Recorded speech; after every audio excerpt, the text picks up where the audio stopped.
Hey, what up, YouTube? It is your boy, Big Man MTG, back with another video.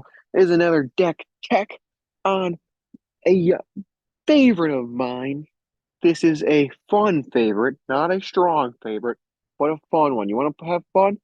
You play this deck here. Everyone's going to be having fun. Everyone's going to have a good game, a good, nice, fun, consistent game. Now, what is this deck? This deck is Group Hug. Now, this is an archetype where you're you're helping your opponents while also helping yourself. So, for example, your opponents get to play additional lands and draw additional cards, and you do the same. And sometimes you get to choose who does what. So I can say, oh, player two draws cards, and then player three plays lands, or you know what I mean. That's what this deck's meant to do. It's a fun, friendly deck, and you eventually try to win with an approach of the second sun or the gates, which I'll show when I get to the land section of the video. Now, what do I call this deck? This deck is called Group Circle Jerk, and you'll figure out why very soon, why it's called that. It, it fits this deck perfectly. Now, who is the commander of this deck? It is Kineos and Tyro of Meladius. Did I butcher that? Yes. Yes, I did. I'm American. I'm allowed to. Now, this guy is a legendary creature, human soldier, who's a 2/8 who you have to pay 4 mana for. One red, one green, one white, one blue. And what he does is at the beginning of your end step, draw a card. Each player may put a land card from their hand, from his or her hand. Gotta make sure I'm equal here. Onto the battlefield. Then each opponent who didn't put the land down draws a card. You, the player, get to do both. You get to draw a card and put a land down. So there's a little bit of benefit for you, but it has that group hug aspect where your opponents get stuff as well. So all in all, good for this deck. It's also a 2/8, so great for defending against like Geshafts. So it's a very good card all in all. He is also very nice for the fact that he offers a lot of colors available for you. So that's very nice. Multiple colors, great for this type of strategy. Now the first Planeswalker, and the one and only Planeswalker, because I'm not really personally a big fan of Planeswalkers. But this Planeswalker here is probably the best Planeswalker ever printed. Now, we all know what Oko does. We all know what Oko does. Let's not act stupid here. Why is he in this deck? Because you need some targeted removal. And making an artifact or creature lose all abilities and become an elk is pretty damn good for 3 mana. So that's why he's in the deck. Now, that's not very group huggish, but you need target removal. You need to do something. You need some type of removal, even though you're group hugging, freaking jerking everyone off. You need to do something. So that's why he's in the deck. Now let's get into the creatures. Academy Loremaster. What this girl does is basically draws cards at a cost, though. So at the beginning of each player's draw step, that player may draw an additional card. If they do, spells they cast cost 2 more mana to cast. So it has an upside. You get to draw a card, but now your spells cost 2 more to cast that turn. So basically, like it's good in that aspect. It allows them to draw cards at a cost, and it's only 2 mana, so can never go wrong with that. It's a very good card in this deck. So I'll offer some good old card draw. Birds of Paradise, ramp. We all know what it does. Let's not act stupid again. Consecrated Sphinx. Now, this card is an underrated gem in this deck. So what Consecrated Sphinx does, if you don't know, he is a flying 4/6 for 6 mana. Whenever an opponent draws a card, you may draw 2 cards. Now, you're going to be drawing, you and your opponent's going to be drawing a shit ton of cards. Having Consecrated Sphinx out allows you to draw more cards, which you can never say no to. Even though you may say no, but you usually don't. You usually just draw the cards. You always got to get that value. So with like an Academy War Master, if your opponent chooses to draw that card, you get to draw two, which is just very good in this deck. Very, very good. Basically any deck. Edric Spy Master. Now he his purpose is to convince your opponents not to attack you by letting your opponents draw a card whenever a creature deals combat damage to one of your opponents. So let's say opponent one deals damage to opponent two, opponent one may draw a card. So instead of attacking me, he'll attack opponent two to draw that card. So it just adds a little bit of protection on you while giving your opponent the benefit for keeping that group hug thing. This guy is a very good card for 3 mana. Very good card. A 0/5 flyer, and his ability, which is great. At the beginning of your end step, you basically choose a player, and you choose 3 players really. So for one of them, they get +2 or 2+1/+1 counters on a creature they control. The second player gets to draw a card. And the third player gets to create 2 treasure tokens. Usually I choose myself for the last one, so I can create 2 treasure tokens because that's very good. And it keeps in the group hug theme. Your opponent's getting stuff, you're getting stuff. We're all happy. Gorog, this gives your opponent salamanders. So at the beginning of your end step, each player who controls the fewest creatures creates a 4/3 blue salamander warrior creature token. So you might get one too. Who knows? So it says player. But it gives them out, but it gives you and permanents you control protection from salamanders. So you can't be attacked by said salamanders.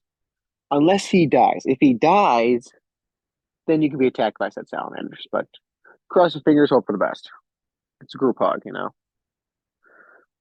Heartwood Storyteller. This is a good card against those combo non-creature decks because it reads, whenever a player casts a non-creature spell that includes you, each of that player's opponents may draw a card. So if I cast like a sorcery of some sort here and he's out, my opponents draw a card off it.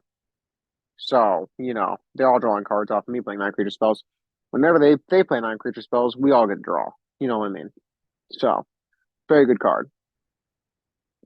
Kibo, Monkey Noble. Lovely. Funny little guy. Now he reads, you tap him. Now what he does is each player creates a banana who fun. Taps, sacrifices artifact. You add a red or green mana and you gain 2 life. So you give this to all your opponents and you get one. So you're ramping the team. You're ramping everyone. That's what you want to see. Ramping everyone you want. It also has more abilities whenever an artifact an opponent controls is put into a graveyard from the battlefield, you put a +1/+1 counter on each creature you control, and that's an ape or a monkey. So probably just him. I don't think there's any more ape or monkeys in this deck. So probably just him. And whenever he attacks, defending player sacrifices an artifact. Also very good. Gotta love that. This guy, simple enough, Commander Legends guy.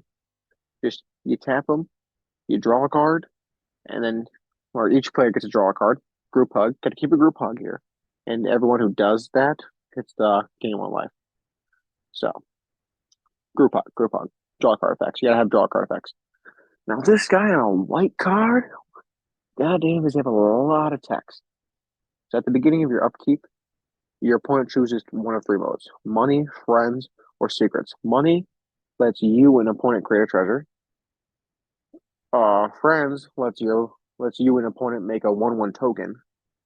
Or secrets allows you and opponent draw a card. So you're getting all 3 of the effects, while your opponent only gets 1 of the 3.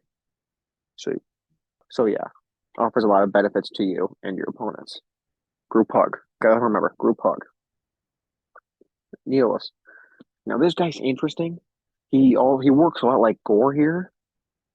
A lot with the give your opponent stuff and you have protection from said things you just give. So what he does is at the beginning of your end step, now this is not a May ability. They have to do this. For each player, they put a +1/+1 counter on up to 1 target creature that player controls. This includes you. It says each player. Then each creature with one or more counters on it can attack you or planeswalkers you control unless its controller plays X, where X is the number of counters on that creature. So you're playing against an Animorph deck, and they put a +1/+1 counter on their guy, and let's say Animorph is now at 5 counters, they have to pay 5 to attack you. That's pretty damn good. That's for damn sure. Now, keep in mind, if he were to die, that ability's gone. So now they can just attack you with free reign, which, you just got to do what you got to do. Sometimes it be like that. It happens sometimes. You got to work with it. Now, Orzhov, Advocist, he works a lot like him here, except you put 2 counters on a creature they control, and if that player does, you or a planeswalker you control can't be attacked. So that's very nice. We all take that. We are happy with that. Just like him. Just give yourself protection, letting your opponents get stuff, swing at each other with them. You're fine then. Perplexing Chimera. Super fun card. Probably one of the funnest cards in this deck. Because when he's out and your opponent casts a spell, you may exchange control of him for that spell. Let's say he's out and your opponent casts an extra turn spell, Expropriate. You say, that's a good card. What, $30? I'm going to trade you this 30-cent card for that $30 to $40 card. And I'm going to be getting the extra turns. That's what this card does. And it's super good for that. It's hilariously good. Honestly, an underrated card. If I make a series of underrated cards type thing, he's in it. Because that is just a cool thing you can do in Commander. So he's in the deck. How is this group hug related? Not really a group hug. I'm just kind of stealing stuff. But he's a pet card of mine, so I don't care. And then the big old wall. Big man wall. He's a flying defender.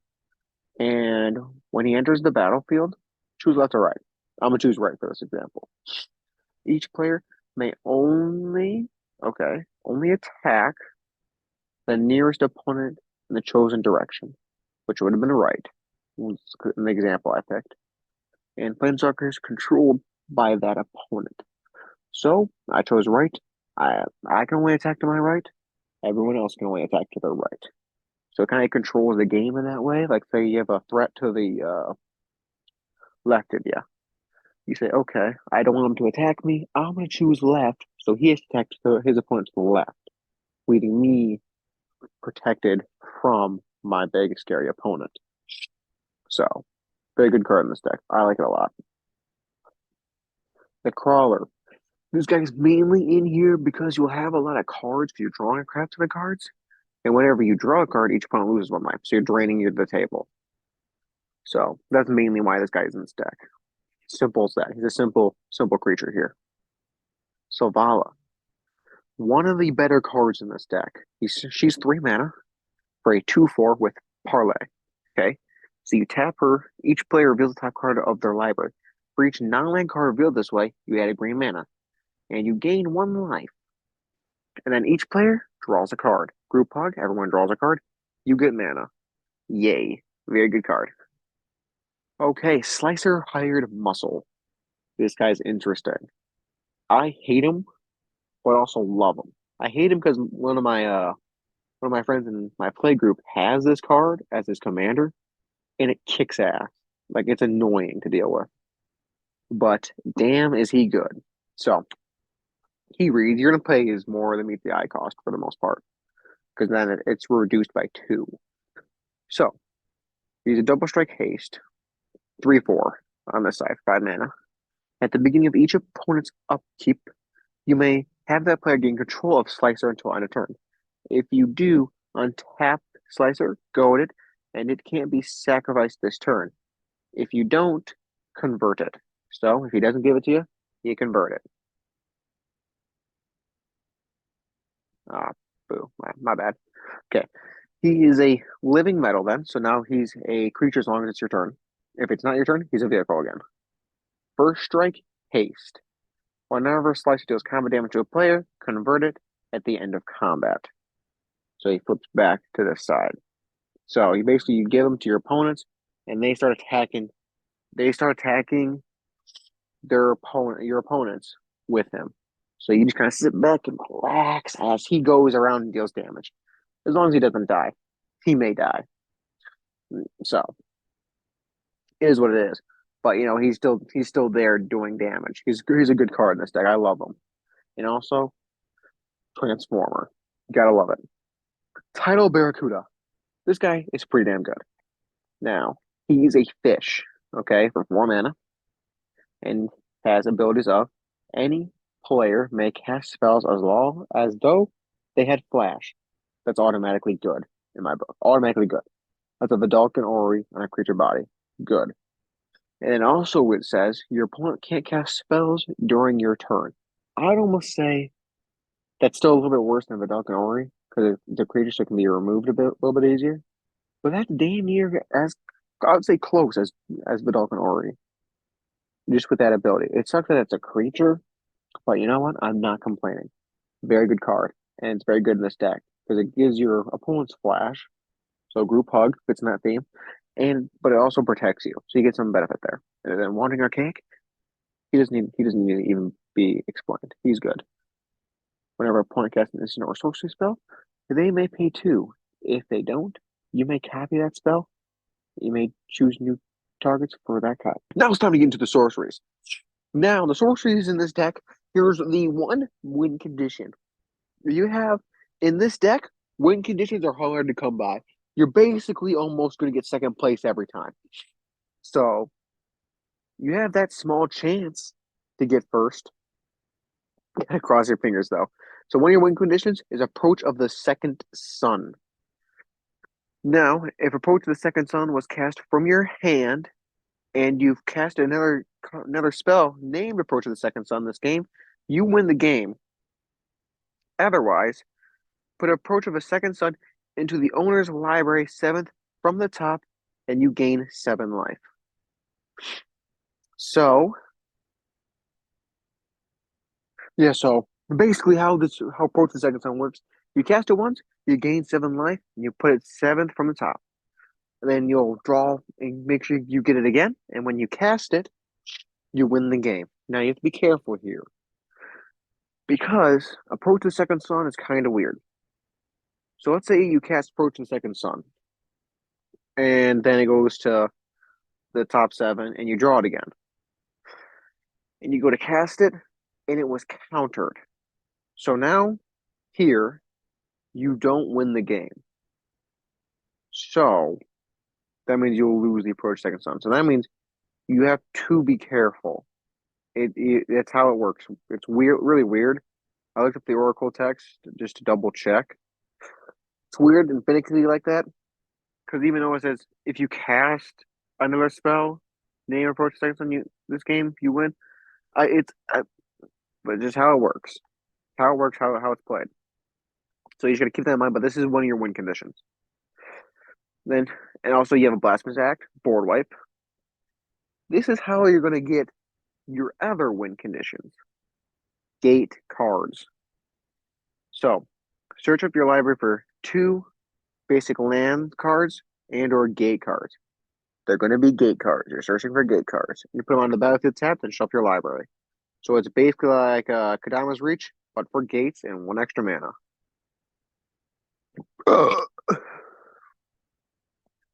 And Explorer the Underdark does the same exact thing. You search your library for up to 2 basic land or gates.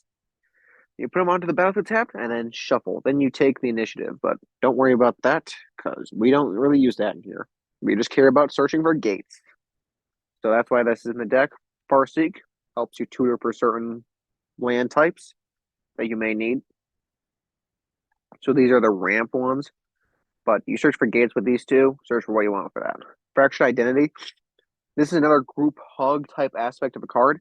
It's also removal. So you exile target non-land permanent, and then each player other than its controller creates a token copy of it. So, for example, let's say you exile a Purphoros. So now the player that had the Purphoros, it's gone. It's been exiled. But now you and the remaining opponents that are alive, that isn't the player that lost that Purphoros. So let's say player two had that Purphoros and it gets now it's exiled, it's gone. Player two doesn't get it. Player one and three and you get that copy of a Purphoros. So group hug theme, everyone's getting something, and it's removal. So all in all, pretty good card in this deck. So we take those.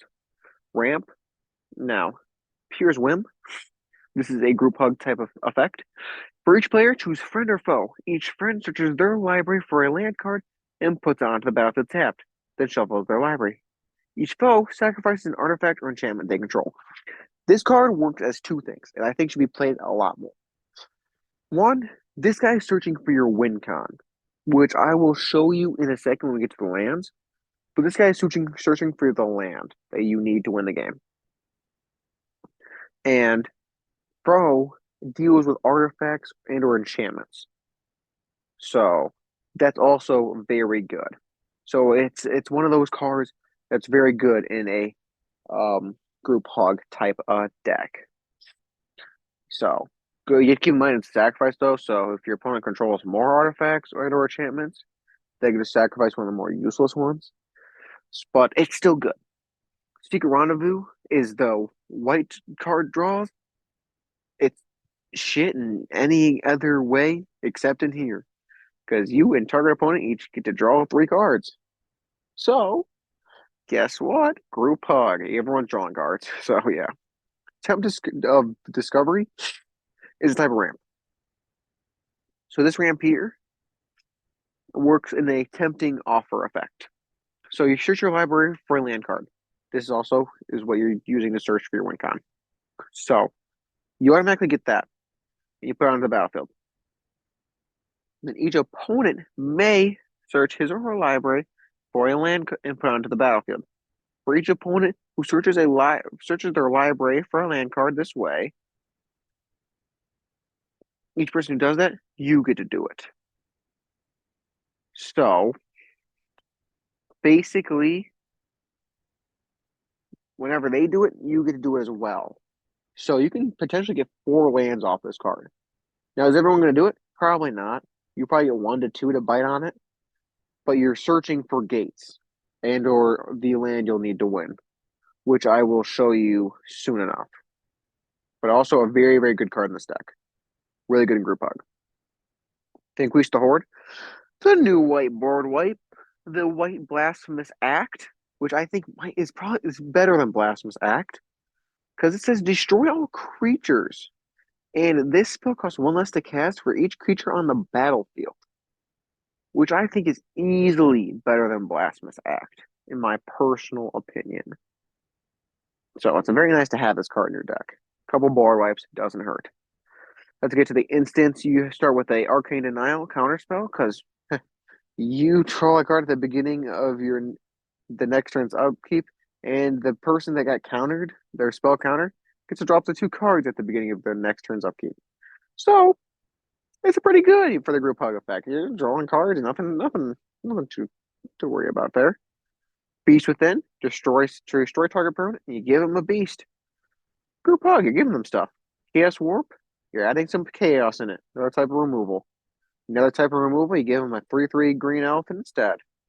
Gotta love removal. Reigns of Power. This card, I love it. It is underrated. Because when your opponents start building up that huge fucking board, oh, this is when you want this card.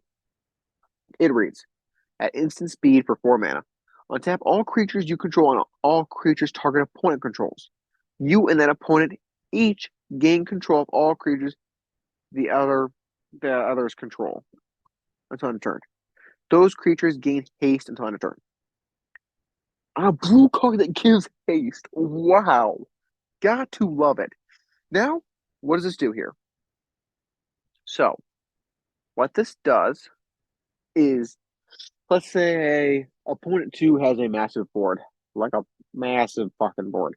And I have, a few things out that just are group hug effects. I can play this card And then I can say, hey, me and that opponent are going to switch creatures here. So now I have all the big stuff, and he has all my other group hug effects. I swing in for the win because I've been this entire game buffing up his stuff, letting him draw more cards, getting him the stuff he needs to have that board presence, and I'm going to kill everyone with it. That's what this card does. Technically, I would say it's another win condition, but kind of not really. All in all, a stupid card in this deck and a card you want. Next is Swan Song Counterspell. A little bit more on the expensive side, but a great, good, really good counterspell. 1 mana to counter target enchantment, instant, or sorcery spell. Its controller creates a bird, so it fits in with the generous gift and beast within type effects. So, all in all, very good card to have. Coming into the artifacts here, these guys are quite important. Now, this here, the Buckenard's Purse, has you to roll a d4, great number of treasure tokens equal to the result. Then the player to your right gains control of it, so you pass it around, and hopefully cross your fingers, you draw or you roll a high number. Add some chaos to it, make some treasures around. Good card, fun card. Chromatic Lantern, make sure your mana here is all what you need. Also an underrated card. And you know it taps for mana, so you can't complain about that. Commander Spirit, we all know what that does. It is ramp. And then a good old Ori here. So Gifer Ori. Now it reads each player may play an additional land on each of his or her turns. Also, it says at the beginning of each player's upkeep, if that player has no cards in their hand, that player draws 3 cards. So it allows your opponents to and you, lets everyone play additional lands. That's 1. But it also allows all the players to draw 3 cards if they have no cards in their hand. Group Hug. That's what I like to see. Fun card. It's absolutely fun card. And then Helm of Awakening. All spells cost 1 generic mana less to play. So if I say I'm going to play Horn of Greed now, and I have Helm of Awakening out, it's now going to cost 2 to cast. Now that's not Helm Awakening's not going to make like this one less green to cast. It only affects the colorless, but it also affects everyone. Everyone, your opponents get this effect too. So Group Hug, everyone's getting good effects. Horn of Greed, whenever a player plays a land, that player draws a card. Simple enough. Good card to have. Howling Mind, at the beginning of each player's draw step, if Howling Mind is untapped, that player gets to draw an additional card. It'll basically always be untapped. You're never going to really tap it. And I don't think there's a way in this deck to tap it, from what I know. So, yeah, everyone gets to draw cards. Everyone's happy. You're doing the group hug thing. You're just helping everyone else out. You're fighting for second place. Really, that's what's happening. Pendulum of Prosperity. When it enters the battlefield under the control of an opponent of your choice. So you give it to one of your opponents. It says draw a card and you need to put a land card from your hand onto the battlefield. And then its owner, so you, because you own the card even though you gave it to your opponent. So it's under their control, but you own it. You get to draw a card and put a land down onto the battlefield from your hand. So in all, it's a good card. You have to tap it for 2 though. And you gotta hope your opponent does that. Because they can choose not to. But if you get this out in like the early turns, they probably will do it. So all in all, good card. Soul Ring. Gotta love a Soul Ring. We all know what it does. Very good card. It's gonna be in every commander deck. Temple Bell. You tap it, each player draws a card. Group Hug. Gotta love it. Victory Chimes. Untap Victory Chimes during each other player's untap step. Then you tap it to add a colorless. A player of your choice gets added colorless. So this adds some politics to the ring. You can give everyone an extra mana, a colorless mana. You can choose. You can say, oh, player 1's going to get one, but not player 2. Player 2 is a little A little out of the box there, a little rough on the edges there. Not going to give him that mana. And you can do some politicking there. Maybe get some things in your favor. Very good card to have. I think it's fun and hilarious. Wedding Ring. Yeah. Get to marry one of your opponents. That's a fun interaction. You say, hey, I'm going to propose to you. And then they get all fucking confused. You get down on one knee, play this card, and then you realize you are a loser. Like, god damn it, is it hilarious? So, when Wedding Ring enters the battlefield, if it was cast, target opponent creates a token that's a copy of it. So you just give it to a random opponent, whatever. Whenever an opponent who controls an artifact named Wedding Ring draws a card during their turn, remember it's during their turn, you draw a card. And then whenever an opponent who controls an artifact named Wedding Ring gains life during their turn, you gain that much life. So let's say it's my turn and I draw a card. My opponent gets to draw a card too. That's great. So now it's on my opponent's turn and they gain some life. I gain that life too. That's how that card works. And it's very good in that aspect. I think it's definitely worth these set. If it was reprinted, it'd be a lot cheaper, but I think it's worth the price tag. Actually, I would wait. Hopefully, it gets reprinted, but it's a little up there right now. That's for sure.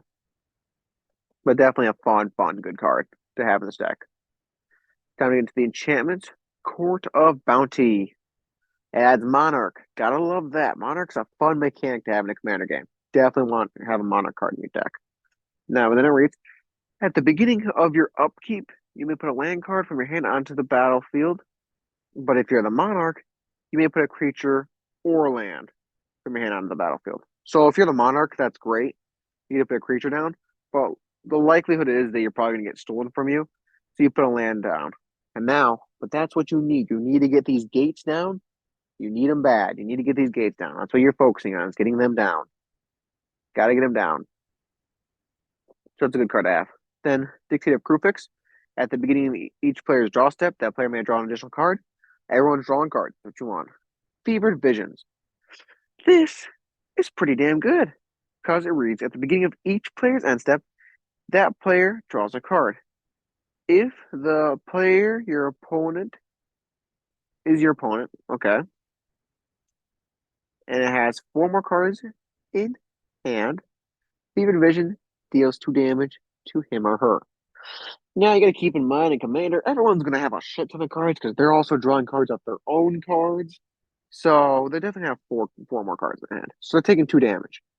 And you start stacking that up. Ever since turn 3, you start stacking it up. Get that damage dealt with.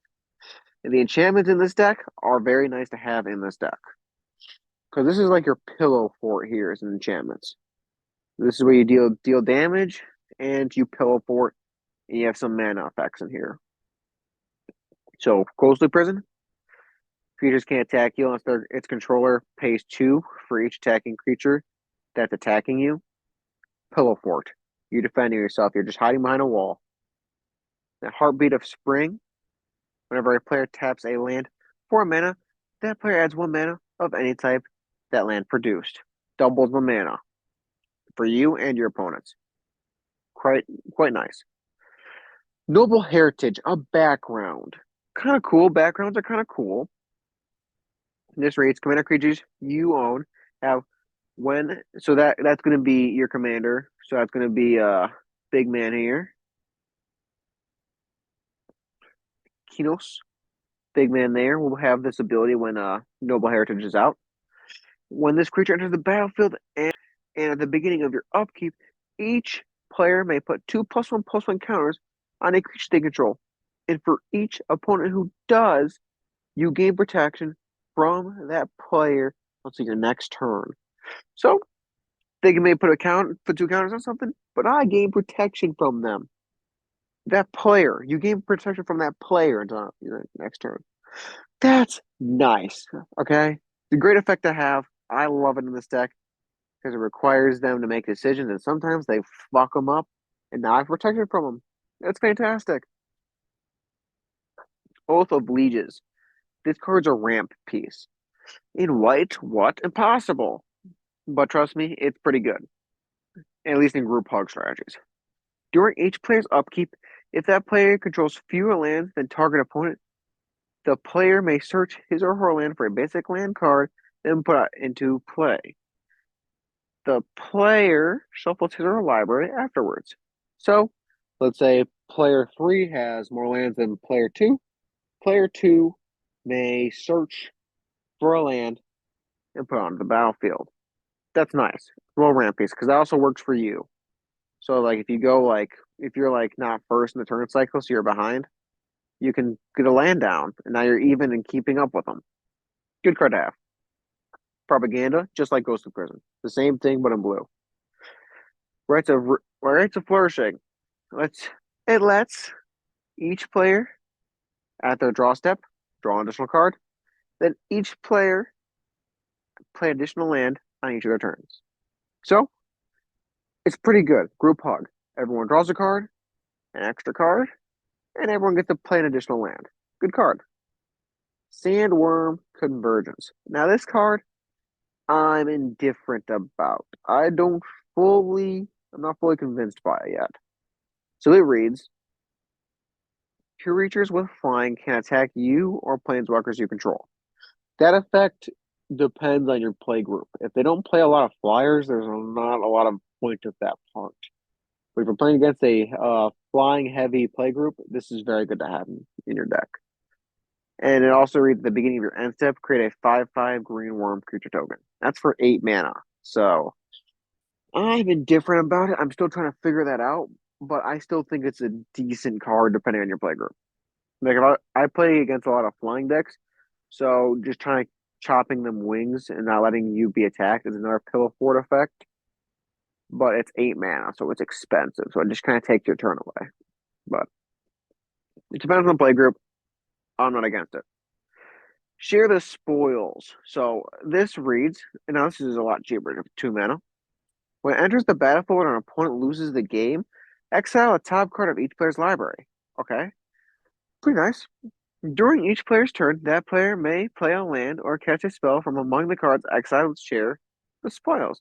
And they may spend mana as though it were mana of any color to cast that spell. When they do, exile a top card of their library. So this reads, let's say player 1 is so they all the players exile top card of their library. Let's say player 1 is going to cast player two's card from the top of their library. Player 2 has to exile the top card of their library again, and player 1 gets the card, and vice versa. You can do that with everyone. So everyone's choosing things and doing whatever they want. It's a fun card. It's very interactive. So I think it's a great card to have in the game. So yeah, it's a little bit confusing at first, but you'll understand. It's a fun card. Smothering Tithe, we know what that does. Whenever opponent draws a card, that player may pay 2. If the player doesn't, you create a treasure token. Everyone's going to be drawing a shit ton of cards. You'll be making a shit ton of treasure. You can usually get 11 treasures a turn if everything goes right. It's a very good card. Very nice. Sphere of Safety is another Pillow Fort effect. So it reads, creatures can't attack you or a planeswalker you control unless their controller pays X for each of those creatures, where X is the number of enchantments you control. Max could be 13, but you won't get all 13 enchantments out. So you'll probably get like 4 or 5 of this out. So that means like your opponent will have to pay 5 for each creature that's attacking you or trying to attack you, which adds up really quick. Good card to have. So the enchantments are mainly Pillow Fort stuff. Lands. Now you're going to see a lot of gate, gate, gate, gate, gate, gate. These are your win conditions. You need these. Now, a lot of them enter the battlefield tapped. It sucks in the early turns. That's why it's just how it is. It's how gates work. That's what makes this deck a little bit hard. But hey, it makes the mana base cheap as fuck. So, yeah. Azorius Guildgate, tapped. This one isn't. Hey, we take that. And you get to pay 2, tap it at X mana of any one color, where X is the number of other gates you control. You control a shit ton of gates. It's actually a pretty good card. Another gate. Now this one enters the battlefield on tap 2. We take that. Target creature gets +X+X, where X is the number of gates you control. You only activate this as a sorcery. It's waiting until end of turn. That's not too bad. And that's just battlefield untapped. That's tapped though. And then that's tapped. But it's like the thriving lands, but just for gates. So simple as that. Same with that one. Command tower, that's gonna be in any commander deck. Fabled Passage lets you tutor for the basics. For all these deck techs, I don't put the basics in because that's up to you. You can choose how you want to have the basics organized. So that's up to you. Forbidden Orchard lets you tap for 1 mana of any color, and you give a colorless spirit to your opponent. Group Hug, you're giving stuff away. We like that. A gate. Now you have to pay 1 for this, so this is not a turn 1 play land. Because otherwise you have to sacrifice it. But if you pay the 1 and it's the benefit tapped, you keep it. It's like the shittiest gate, but it's a gate. You need the gates. So Gear Reach Centurium. This is in the deck because each player can draw a card and then discard a card if you pay the 2. So, and then a gate. This is one of your best gates because it allows gates you control to enter the battlefield untapped and add 1 mana of any color that a gate you can control could produce. So, one of your best gates in the deck. You definitely want to get this when you're tutoring with these two here or a Attempt of Discovery. Tap gate. This one allows you, it has a spell untapped. We take those every time. But you may pay 1 to either get a mana of color or tap a untapped gate you control and create a treasure token. So if you have some lands untapped and a gate untapped, you do that, boom, get a treasure. Homeward Path. A little bit expensive right now. It needs a reprint. But it reads, each player gains control of all creatures he or she controls. So this works with Slicer. So Slicer, he usually gives it to someone, and you can homeward path it back to its controller. So, all in all, good card. It offers you a little bit of protection. We take those. Gate, gate. Maze's End. This is the win condition for the gate theme here. So Maze of End reads, Maze of End enters the battlefield tapped. Okay. And then it has tap, add 1 colorless to your mana pool. Then it has the 3 mana ability here. You pay 3, tap it, return Maze's End to its owner's hand, then search your library for a gate card and put it onto the battlefield. Then shuffle your library. If you control 10 or more gates with different names, you win the game. So this is what you're searching for with Attempt of Discovery and stuff like that, because that's the only one that searches for land. And Pier's Whim is also what you're searching for, is the Maze's End. That's your win condition. That's what you need. Very good card in this deck. This allows, if you have 10 of these gates, you win the game. It doesn't say at the beginning of your upkeep. It just, when you can do this, boom, you win the game. It's a cool way to win. Winning by having those lands out. It's a cool way to win. It's actually very fun and very satisfying. So that's your second win condition in the deck. Mikoro, Center of the Sea. It's a legendary land. Tap for colors, or you pay 2. Each player draws a card. Group Hug. Via Landscape, we know what that does. For the card tower, allows you to have no maximum hand size because you'll be drawing a shit ton of cards. Gate, gate, gate, and a 3 on portal, a gate. Just that this time it's a little bit different. So there's about the tap unless you control 2 or fewer lands, and then you choose a basic land type, and it is the chosen type in addition to its other type. So it'd be a gate plus whatever basic land type you choose. But it costs 1 additional life to activate any of mana abilities with it. So all in all, good card. That is the deck. Now here's the layout of it. A lot in the 3 to 4 area, so it's between 2 and 4 is where most of the stuff is, which is to be expected in most, if not all, commander decks, because that's where all the ramp and draw card effects are at. But this is Group Hug. You're mostly in green, but also mostly basically tied in white. White and green are basically the same. You have 0 black because obviously it's only 4 color. Then you go blue, red, and then colorless. Colorless doesn't really count though, so it's just blue, red. So this is how you really check what basic lands you want, and how you want to break that down. But all in all, this is the group Circle Jerk deck. Now, I hope you all enjoy. Please leave a like and subscribe. And if you, I would rate this deck a solid on the fun scale, 10 out of 10.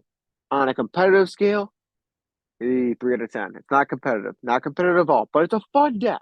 I say it's probably one of the funnest. Group Hog is super fun. Now, I hope you all enjoyed, and I hope you guys all have a wonderful, wonderful day. Anyways, till next time. Peace.